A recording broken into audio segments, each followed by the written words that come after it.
حبايب قلبي وحشتوني قد الكوكب، وعشان كده جايه لكم النهارده بملخص مشطشط. مش محتاجين مقدمات، البطل لوحده كفايه. وعشان كده قبل ما نبدا حطوا لايك للفيديو، وصلوا ل10,000 لايك. وما تكسلوش يا حبايبي عشان تدعموني لان الريتش واقع الفتره دي. وكمان اشتركوا في القناه، قربنا نكمل ال300,000، ومستنيه رايكم تحت في التعليقات. ويلا نشوف الملخص. قصتنا بتبدا مع بطلتنا نوان وهي واقفه على كوبري سكرانه وعماله تشتم لان حبيبها الوغد انفصل عنها، وكمان ارتبط بصاحبتها الغنيه، فبتفضل تشتم وتتوعد انها تنتقم منهم. وبتقول قال انها بقت مش مؤمنه بالحب ولا عايزه ترتبط، لحد ما بيظهر مصباح سحري بيقع على دماغها، وفجاه بيخرج منه واحد مشرد معفن ما استحماش من 100 سنه، وبنلاقيه بقى رايق وبيعمل شويه تمارين، وده لان ظهره وجعه من كتر الحشره وكده. ونوان طبعا عماله تضحك عليه وعلى شكله، خصوصا لما بيقول لها انه هيحقق لها 3 امنيات. وبنتنا بتعرفه انها مش مصدقاه، واذا كان جني فعلا يحول لها الاسوره اللي لابساها لذهب، فبيحولها فعلا وبتبقى مبهوره، خصوصا لما بتعرف ان جرام الذهب دلوقتي في الطالع. فبتصدقه وبتقوله بما انك جامد كده يلا حقق لي 3 امنيات. فبيقول لها نعم انت استخدمتي واحده دلوقتي. فبترضى بالامر الواقع، وبتعرفه انها عايزه ترتبط بشاب وسيم غني طول بعرض بيمشي يهد الارض. فبيعرفها ان في 3 حاجات ما يقدرش يتدخل فيهم، واللي هم الحب والموت وقوانين الدوله، بس هو جدع وممكن يساعدها ويحطها على اول الطريق، وقدامها 7 محاولات بس، ولو نجحت في مره فيهم هترتبط بالشاب اللي كان معاها. وبعد كده بيختفي وبيدخل في المصباح عشان وحشه، فبتمسكه وبتقعد تزعقله، فبيقول لها اخرسي بقى عايزه انام، وبيتحول وبيبقى على شكل سلسله عشان تلبسه وكده عشان يبقى جنبها على طول وما يضيعش منها. وبنتنا ما بتبقاش فاهمه كلامه لحد ما بيعدي من قدامها الشاب مز بيشيل لها الشنطه، وبيعرفها انه حبيبها وجاي هنا عشان يروحها، فبتفتكر انها سكرانه وبيغمى عليها في حضنه. وتاني يوم بياخدها وراه على العجله عشان يروحوا المدرسه. نسيت اعرفكم ان هم في القصه دي طلبه في ثانوي. وفجاه بيشدها لانها واقفه في نص الشارع والعربيه كانت هتخبطها. ما تقلبوش علينا المواجع، جو المراهقة والمحن ده عدنا من زمان. المهم بيركبها العجلة وبياخدها وراه، وبيتمشوا ولا شادية وعبد الحليم في عز شبابهم. وفي الفصل بنلاقيه قاعد جنبها، وبنكتشف ان هو الطالب المتفوق الاول على المدرسة، بينما هي الفاشلة الغبية اللي ما بتفهمش حاجة وبتطلع الاخيرة. تقريبا كده دي اسطمبة محفوظة في كل المسلسلات وليها مبرر درامي عشان يقعد جنبها ويذاكر لها. فالبنات المتنمرات يتريقوا عليها عشان غيرانين منها، واحنا كمان برضو. وبتكتشف نوان في اللحظة دي ان المهمة اللي مطلوبة منها تحصل على قبلة من حبيبها، ولو خدتها تبقى كده نجحت وهتكمل في القصة دي. وعشان كده دلوقتي بنشوف حبيبها بيحاول يقرب منها ويبوسها عادي كده في نص الفصل، ولكن لاعب السلة بيتدخل في الوقت المناسب، واللي هو عندك البنت دي تخصني. وبنكتشف انه اشهر لاعب في المدرسة، وبرضه كل البنات بتحبه وكل البنات حلوين، يا بختك يا نوان. وبيبدأ الرجالة بقى يتخانقوا عليها، ودي محشورة في النص مش عارفة تتصرف ازاي، بينما المتنمرات هيموتوا.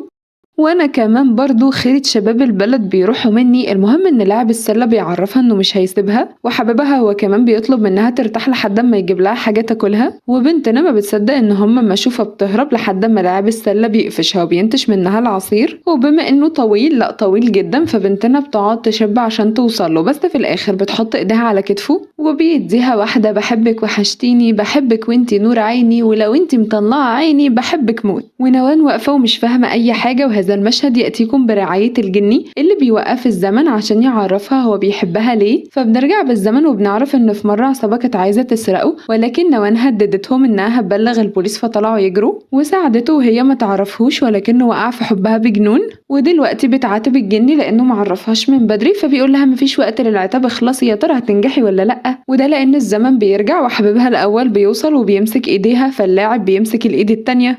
ونوان محشورة في النص مش عارفة تتصرف ازاي لحد ما وقت المحاولة بيخلص، فبترجع للواقع الأصلي وبتقابل الجني وهي زعلانة. فبيقول لها ما تهونيش عليا، وبيعمل بإيده كده وبيدخلها في المحاولة اللي بعديها. فبيعدي من جنبها شاب غني بيفتح عربيته الفخمة جدا جدا جدا، فبتركب معاه. وبنكتشف ان ده أغنى راجل في البلد، وانها المفروض حبيبته، وبيبقى عنده عيب صغير انه مش بيتكلم كتير. نفسي أفهم زعلانة من ايه، هو ساكت ملياراته بتتكلم. والدليل على كلامي انه بيديها فيزا، لا مش سودا عادية، وبيعرفها ان فيها 10 مليون مصروف الشهر وما ينفعش ترجع الا لما تخلصهم. اللهم زوجا صالحا غنيا مثل هذا، قولوا امين يا بنات. وبيطلب منها تجهز نفسها عشان هيحضروا حفلة، وفعلا بتلبس فستان تحفة وبتبقى زي القمر، وكل الرجالة هناك بينبهروا من جمالها، بينما الستات بيغيروا وبيتريقوا عليها. الجن بيتدخل واللي هو خلاص يا صفرا انت وهي، انتوا عارفين الفستان ده بكام؟ ب2 مليون. فواحدة فيهم حرباية بتتعصب جامد وبتتهمها انه مزيف، وبتكب عليها المشروع مشروب.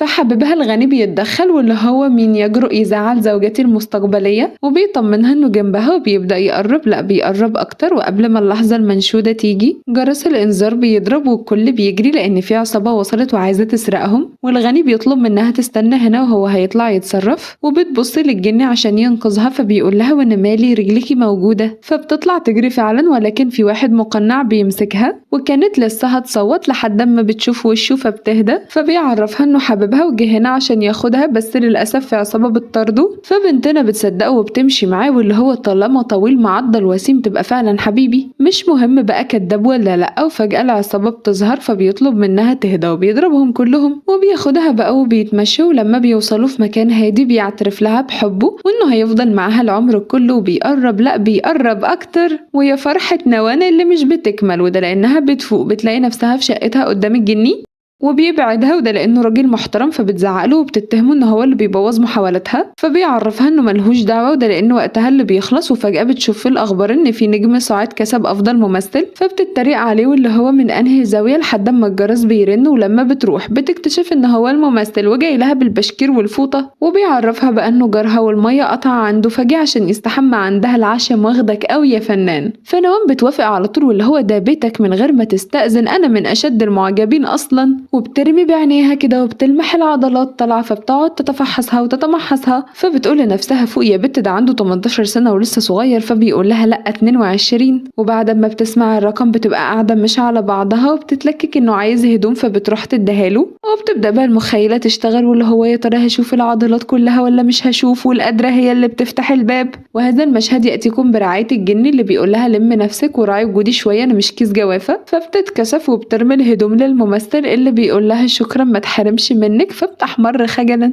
فبيشدها على الحمام وبيقول لها ايه ده انتي مكسوفة، وبيقرب منها وبيعرفها انه معجب بيها. وعشان نوان قلبها صغير لا يحتمل بيغمى عليها وبتصحى تلاقي نفسها في المستشفى، وبتلاقي الجن في وشها اللي بيحكي لها اللي حصل وبيعرفها ان طالما اغمى عليها تبقى المحاولة خلصت. وفجأة بيدخل الطبيب الطويل العريض الوسيم اللي بيعالجها وتقريبا كده بيتلكك، فبيقيس لها الحرارة عن طريق دماغه عشان يقرب منها. فين الترمومتر، فين المدير، فين عنوان المستشفى، انا تعبانة. وبيعرفها انه مش بيعمل كده مع اي حد وده لانها مميزة بالنسبة له، وبيعرفها انها هتفضل معاهم يوم كمان عشان يطمنوا عليها. فبتقوله انا كويسة وبتقوم تقف، وده كله عشان تتكعبل وتقع في حضنه مخرجنا هندي جميل. فبيقعدها على السرير وبيطلب منها تهدى وبينزل يلبسها الكوتشي، والخصوصية بتبقى على اعلى مستوى وده لان الممرضة بتطب عليهم وبتقوله سرك في بير ما تقلقش.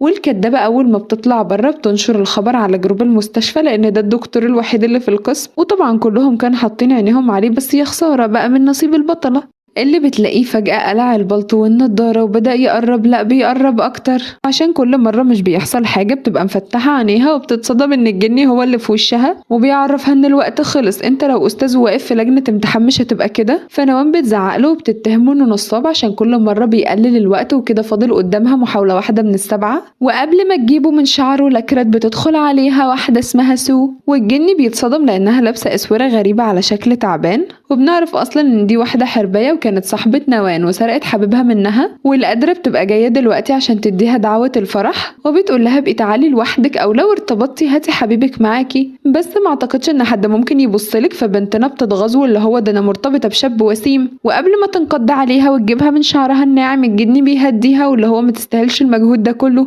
فسو بتتريق عليه واللي هو روح استحمى اجري ولا مش معاك تمن الصابونه يا معفن، وكان لسه هيضربها لولا ان نوام بتهديه وبتقول لها العفانه دي منك انتي، فبتتحرج وبتمشي. ونوام بتبدأ ترجع العلاقات مع الجني وتتحايل عليه عشان تاخده معاها الفرح، وبيبقى مقموص منها فبيعرفها انه هيفكر. ولما بيروحوا البيت بتقلب الدولاب كله حرفيا لانها مش لاقيه فستان عدل تلبسه، وبتبدأ بقى تعيط واللي هو ما عنديش هدوم. فالجن بيقول لها كل دقيقه مفتريه، فبتعرفه ان في دولاب كل ست لازم في حاجه ناقصه وهي فستان جديد لاي مناسبه طارئه. فبيقول لها لا تقلقي وبيعمل بايده كده وبيجيب لها فستان تحفه عيني هتطلع عليه. ونوام بتبقى مصدومه فبتروح تشكره واللي هو ربنا يخليك ليا مش ناوي بقى تيجي معايا، فبيعرفها انه هيفكر وهي لازم تتحايل عليه شويه كمان. وبالليل بيبقى نايم وفجاه بنلاقيها بتتسحب وبتحط ايديها على صدره، وانا فكرتها عايزه تتفحص ولكنها جايه تصحيه عشان مجهزه له الاكل، وبتتصدم لان ما عندوش نبض.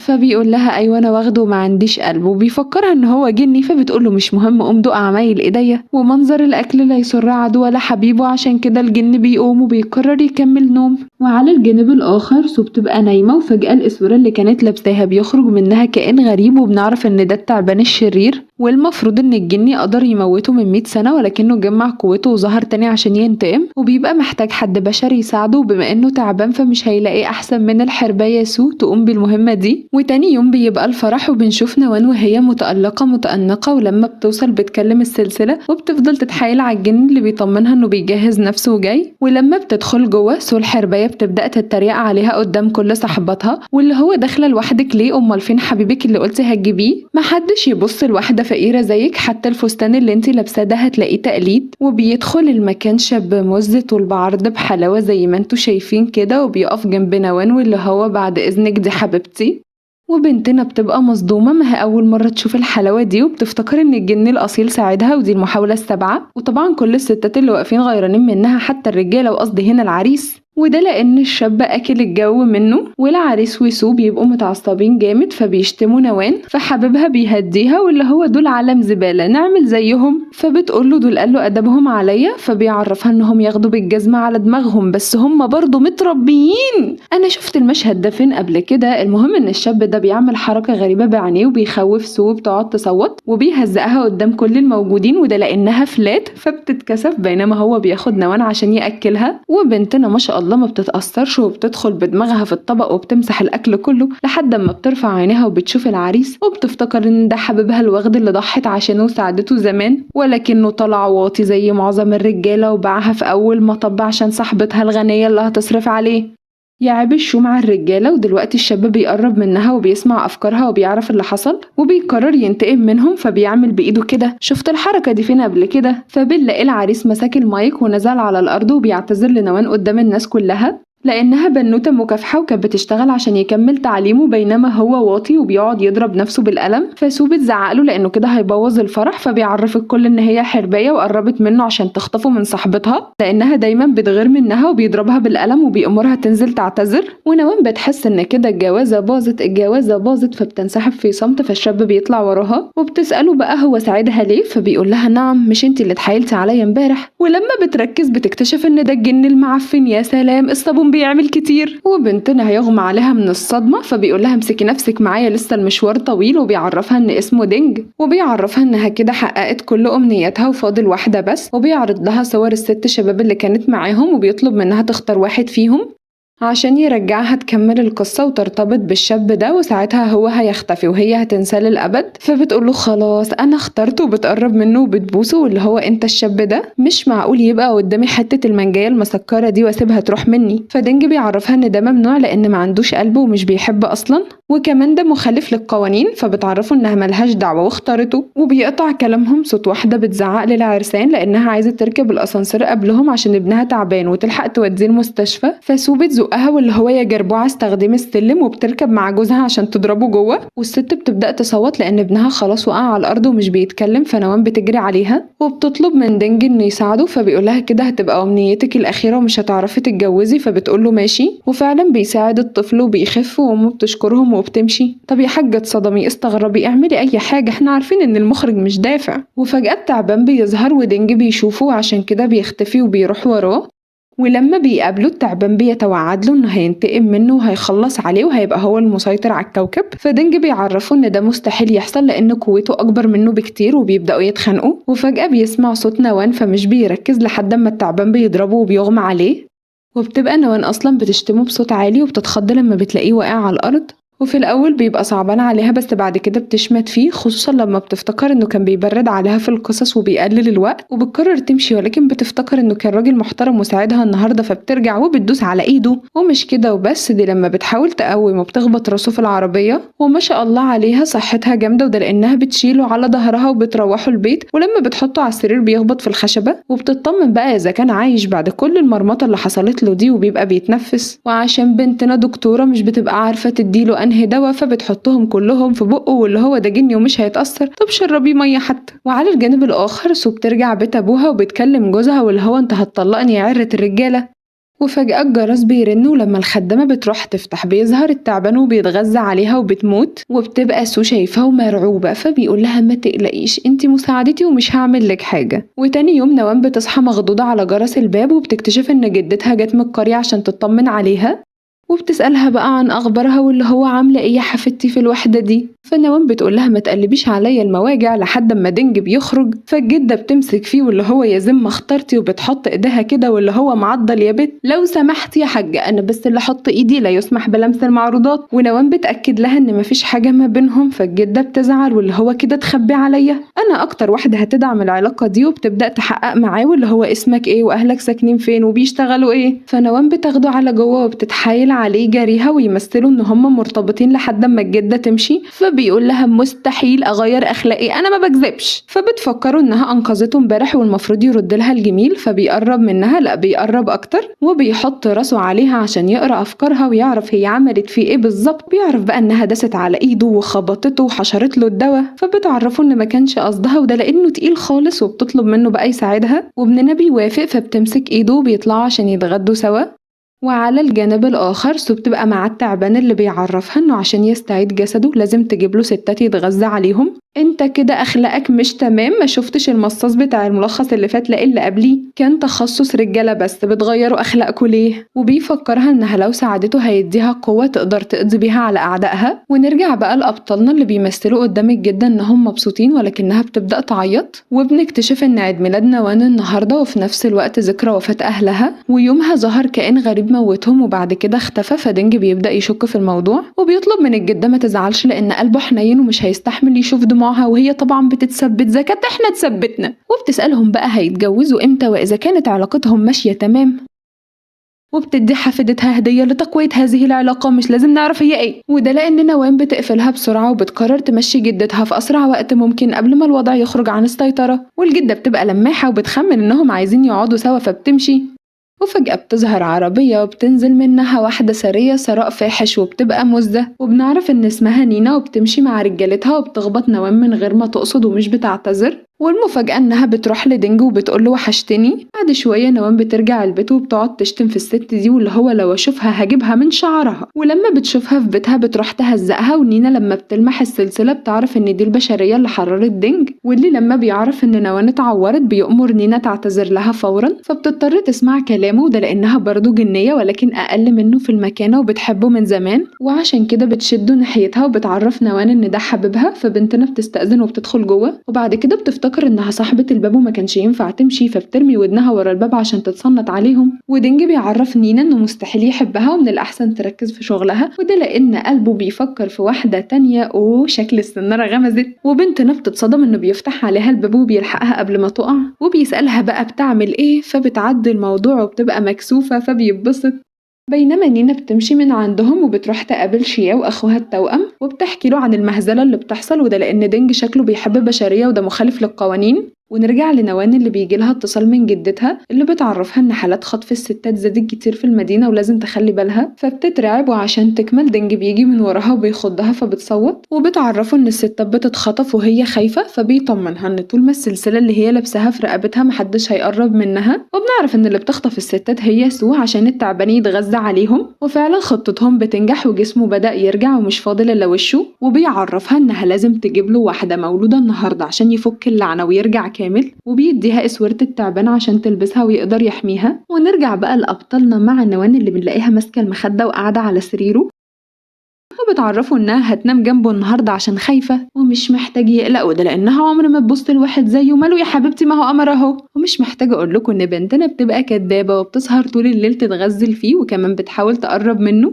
وقبل ما تعمل حاجة بيصحى وبيوقفها وابو شيماء بيتهور. ولما بيبوسها بنتنا بتبقى مبسوطة فبتطلب منه طلب كمان، فبتحط ايديها على صدره عشان تتفحص العضلات، فبينيمها وبيمسح ذكرياتها عشان ما تفتكرش حاجة بكرة. وفعلا تاني يوم بتصوت لما بتلاقيه جنبها وبتضربه بالقلم، واللي هو يا واخدة بتعمل ايه هنا. فبيعرفها ان دي قطه وهي اللي جت هنا عشان خايفة، فبتقوله مش فاكرة حاجة. وفجأة بيجيلها اتصال من رئيسها في الشغل اللي بيهزقها لانها ما سلمتش الملفات، فبتجري على الشركة وبتديله الورق ولكنه بيهزقها على دخلة حبيبها الواخده واللي بيتحايل عليها ترجع له واللي هو ندمان وما اقدرش اعيش من غيرك، وبتفكره انه راجل متجوز فبيقول لها مش مشكلة اعرفك على مراتي، فبتضربه بالقلم وبيبقى جايب لها هدية عشان كان عارف ان عيد ميلادها امبارح. لا وانت مهتم قوي، ونوام مش بيدخل عليها الشويتين دول وبتضربه بالقلم تاني وبتعرفه انه لو فضل وراها هتفضحه. على دخلة سو اللي بتخطفها وبتزعق في نص الشركة وبتقول ان دي واحدة حرباية وعايزة تخطف جوزها، وبيبقى صوتها عالي لأن أبوها مدير الشركة، فبتعرف نوان إنها هتطردها. فرئيس نوان بيتدخل وبيعرفها إنها موظفة مجتهدة وبيوريها المشروع اللي اشتغلت عليه. والحرباية أول ما بتشوفه بتديهم واحدة ايه القرف ده، انتوا عايزين تبوظوا سمعة الشركة، وبتقطعه وبترميه وبتخوف بطلتنا يا إما تعتذر يا إما هتطردها هي وكل موظفين القسم. فالرئيس بيخاف واللي هو عندي عيال عايزة أربيهم، اعتذري أبوس إيدك. فنوان بتسمع كلامه وبتعتذر لها، وطبعا الحرباية مش بيعجبها الكلام وبتقول لها لأ انزلي على ركبتك. ولما بنتنا بترفض بتبقى عايزة تضربها ولكن بيتدخل دينج، ونوان بتستغل انه ماسكها فبترد لها القلم. وكمان شياو بيجي يطمنهم ان كل حاجة تحت السيطرة وهيخلوا نوان تنفذ مشروعها، فبتمشي مع دينج وهي مبسوطة على عكس نينا اللي مش بتبقى طايقاهم، وكمان سو اللي بتبقى هتطق من الغيظ فبتمسك بقى في جوزها. ولما بتلاقيه كان جايب لها هدية بتتعصب واللي هو اختشي على دمك يا راجل، ده انا مراتك وما جبتليش حاجة في الصباحية، وبتضربه بالقلم. بس بتفرح لما بتعرف ان عيد ميلاد نوان كان امبارح، يعني هي البنت المختارة اللي هتوديها للتعبان.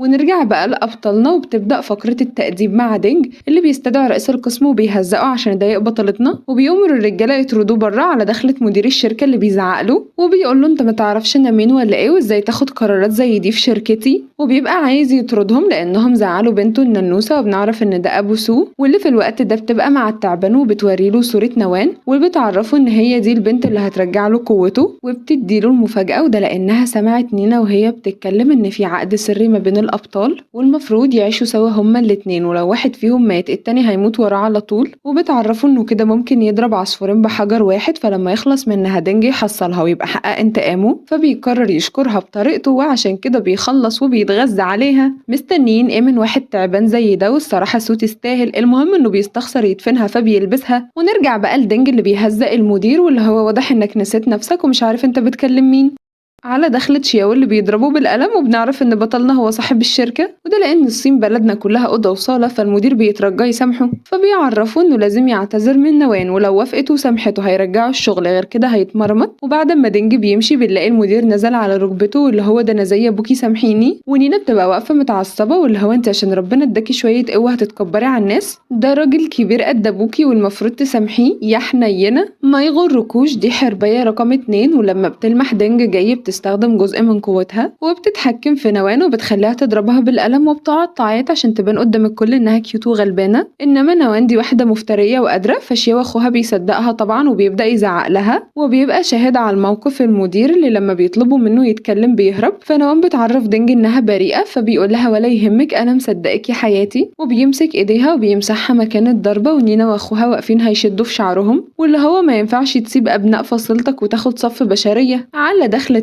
التعبان قصدي سو، ما هما الاتنين واجهين لعملة واحدة. المهم ان الكل بيجري وبيستخبى لان حرفيا ريحة الشر بتفوح منها، ودينج لما بيشوفها بيعرفها فبيطلب من نوان تستخبى عشان هيبدأوا يتقاتلوا. والتعبان المرة دي بيجمع جزء كبير من قوته عشان كده الوضع بيبقى صعب، ولما بيفشل يخلص على دينج بيتجه لنوان ولكن بطلنا بيحميها، وكان خلاص هيسيطر على التعبان لولا انه بيهرب في اخر لحظة فبيعمل فجوة وبيروح وراه. فنوان بتنط هي كمان واللي هو معاك على الحلوة والمرة، ولما بيوصلوا بيلاقوا التعبان اختفى ودينج بيطلب منها ما تقلعش السلسلة لأن دي الطريقة الوحيدة اللي بيحميها بيها، وده لأنه قرر يختفي من حياتها ومش هيبقى معاها تاني، وده كله عشان التعبان يسيبها في حالها ومحدش يعمل لها حاجة. فبتمسكه واللي هو ايه ده انت مش بتحبني، ولما بتلاقيه مكسوف بتقرب منه وبتبوسه من خده فبينكر، فبتقف على طرف حمام السباحة وبتفكره انها مش بتعرف تعوم، فلو ما اعترفلهاش بحبه هتنط ويستحمل بقى اللي هيحصل. وعشان دينج عارف ان دي جبانة بيقولها انت كده كده مش فارقة معايا وبيمشي.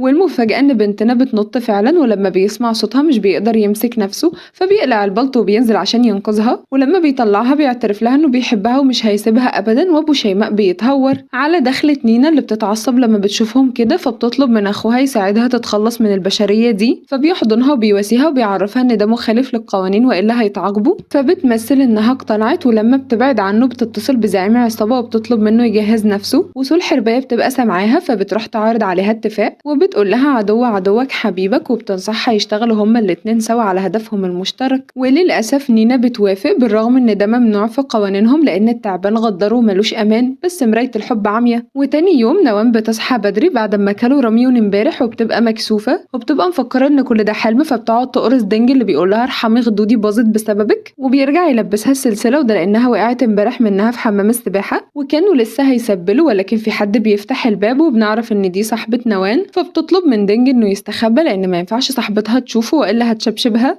وبتتحايل عليه يقف في البلكونة، فبيقول لها نعم ده انت ساكنة في الدور العاشر، افرضي ضغط وقعت مين هيلحقني. وبيفضلوا كده لحد ما صاحبتها بتيجي وبتلاقيها بتتصرف بطريقة غريبة، فبتشك ان معاها حد، خصوصا انها مش عايزة تدخلها بس على مين بتقتحم الأوضة، وبتلاقيها فاضية، وده لان دينج الشاطر طلع من وراها اصلا. وصاحبة نوام بتبقى شاكة فيها فبتخليها تحلف اذا كانت مرتبطة من وراها حبيبها يموت، ودينج واقف ورا مصدوم واللي هو هنت عليكي تدعي عليا ما كانش العشاء، لحد ما صاحبتها بتلف وبتشوفه فبتتصدم. فنوام بتقول لها ده الخدامة الجديدة، أنا لقيته طول بعرض بحلاوة بس أهبل، فخفت الستات تطمع فيه فجبته شغلته هنا عندنا أهو نكسب ثواب. فصاحبتها بتفكرها باتفاقهم واللي هو ممنوع المواعدة لأن الرجالة دول أوغاد، فنوم بتطمنها إن كله تمام وبتبعت قصدي الخدام عشان يجهز لهم الغدا، وما شاء الله عليه بيكسر المطبخ كله. فصاحبتها بتشك فيه ونوام بتجري تطمن فبيزنقها واللي هو على آخر الزمن أبقى خدام عندك، فبتديله واحدة مقدرش يا حبيبي ده انت زوجي وقرة عيني، وبتبوسه من خده. وهذا المشهد يأتيكم برعاية صاحبتها اللي بتكتشف كل حاجة، فبتقعدهم على كراسي الاعتراف، وبتبقى زعلانة من نوان عشان خبت عليها لأنهم أصدقاء طفولة وكمان خلفت بوعدها. فبطلتنا بتعرفها إن الحب كان أقوى منها، خصوصا إن بطلنا في كل المقومات اللي كانت بتدور عليها. فصاحبتها بتسامحها بسرعة وبتديها واحدة ما هو القلب وما يريد فعلا. فبنتنا بتشك فيها واللي هو انت كنت جاية هنا ليه، فبتعترف لها إنها هتتجوز وكانت جاية تعزمها على الفرح، فبتقعدها على نفس كرسي الاعتراف وبتبدأ بقى تسألها عن اسم حبيبها وشغله وعيلته. ولما بتعرف ان هو غني بتقول لها هسامحك بس بشرط تعزموني على اكل كتير، طبعا بنتنا بكرش. فصاحبتها بتوافق وبتودعها عشان تروح تجهز نفسها باعتبار انها عروسة وكده، وبتأكد عليها ميعاد الفرح. وبعدها بقى ابطالنا بيبقوا عايزين ياخدوا راحتهم، وقبل ما ابو شيماء يتهور نينا بتيجي وبتعتذر لنوان على كل اللي عملته، وبتعرفها انها خلاص تابت وهتتقبلها، وبتنزل على ركبتها وبتنزل دمعتين تماسيح فبيصدقوها وبيسامحوها.